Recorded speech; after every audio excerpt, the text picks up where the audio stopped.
Seguimos adelante reflexionando en el tema general de esta semana. Surge la esperanza de salvación.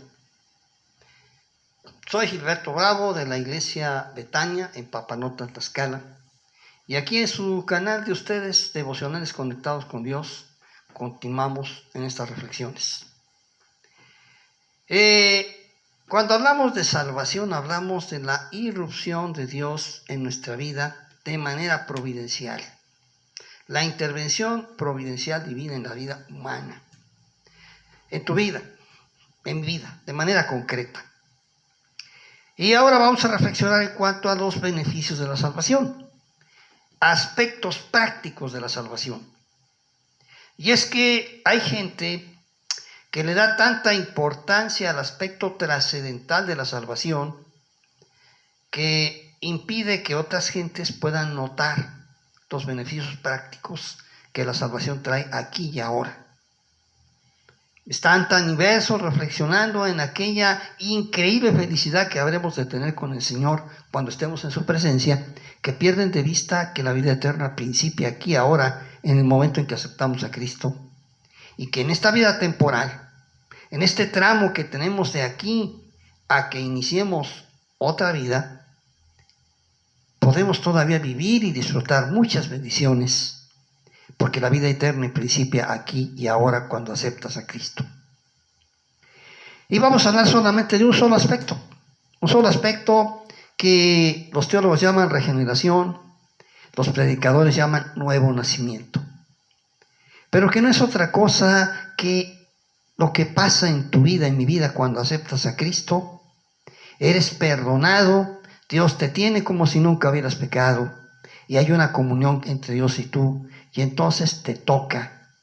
Y de manera instantánea te regenera.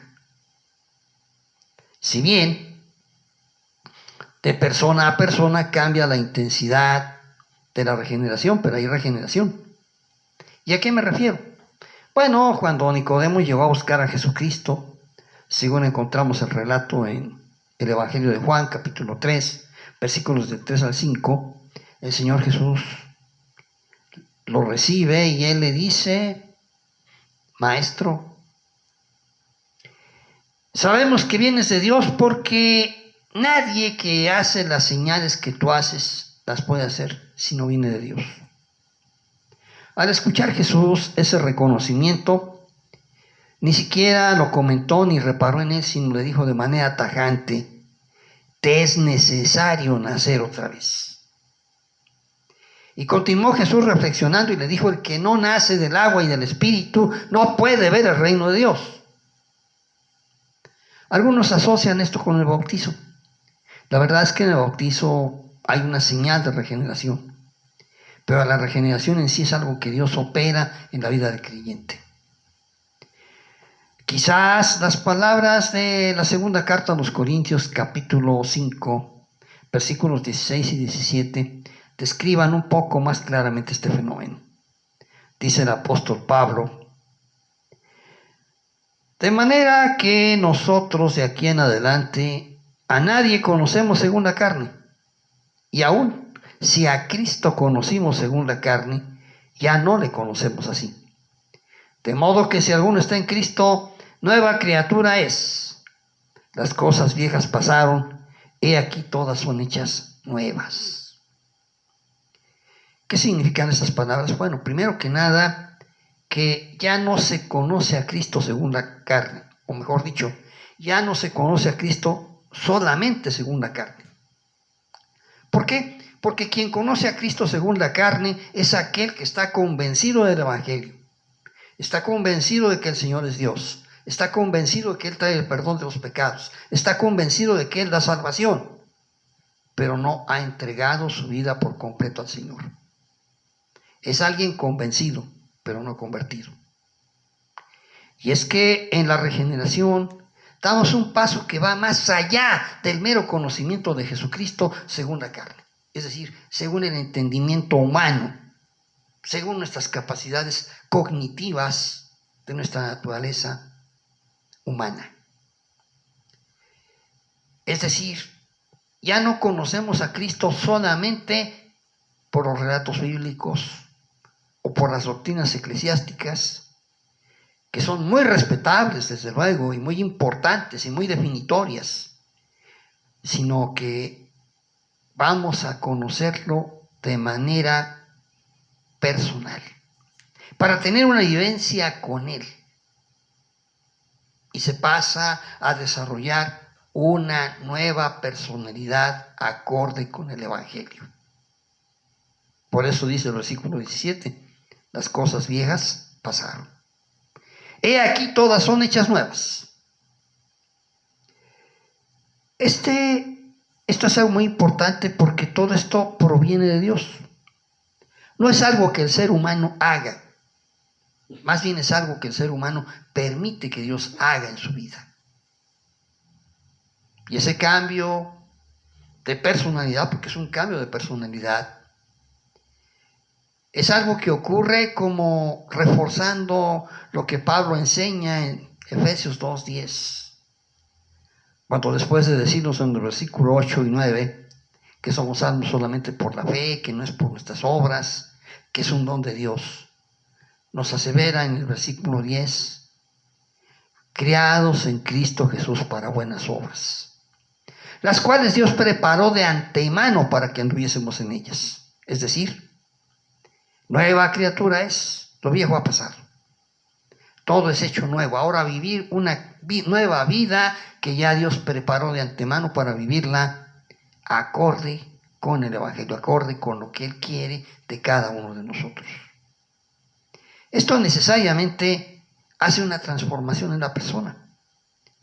La persona se hace una nueva persona, alguien distinto, alguien que ahora va a encontrar en Dios fuente de fortaleza para los problemas de la vida y va a ser diferente.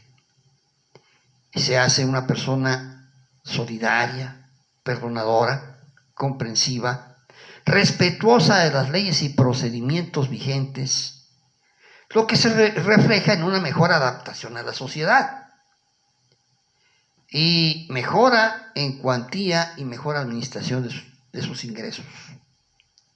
Eso hace que algunos predicadores piensen que, bueno, si te aceptas a Cristo, te haces rico. No es exactamente así, porque es algo mucho más profundo que meramente adquirir bienes materiales. Es un cambio espiritual que hace mejor ser humano. Y ese mejor ser humano necesariamente es más feliz, más completo, más humano. El mundo en el que nos desarrollamos, en el que nos desenvolvemos, es un valle de lágrimas. No es una figura retórica de los teólogos de la Edad Media que lo describieron así, sino más bien es el reflejo de un análisis de la realidad. Aunque suene a telenovela, en este mundo hasta los ricos también lloran. Es decir, el sufrimiento es algo que todos los seres humanos tenemos que llevar. Sin embargo, para aquel que ha nacido de nuevo, para quien ha recibido de Dios la regeneración, cambia todo. Cambia todo porque este nuevo ser humano, esta nueva persona, esta nueva humanidad que surge desde encuentro con Cristo, hace la diferencia. Cambia la historia de la persona. Y cuando esas historias renovadas se van tejiendo en una red del amor de Dios, puede a su vez generar cambios insospechadamente positivos en la sociedad y en la nación. Así, si reflexionamos acerca de los beneficios de la salvación, y no solamente pensando en la vida más allá de esta vida, sino en el aquí y en el ahora, encontramos que ese vivir en Cristo es algo maravilloso. Como decíamos en nuestra reflexión pasada, hay un pueblo que vive muy feliz. Y ese pueblo es el pueblo de Dios. Para ti, alma que vagas por el mundo sufriendo y lamiendo tus heridas, Cristo te convoca a descansar en Él.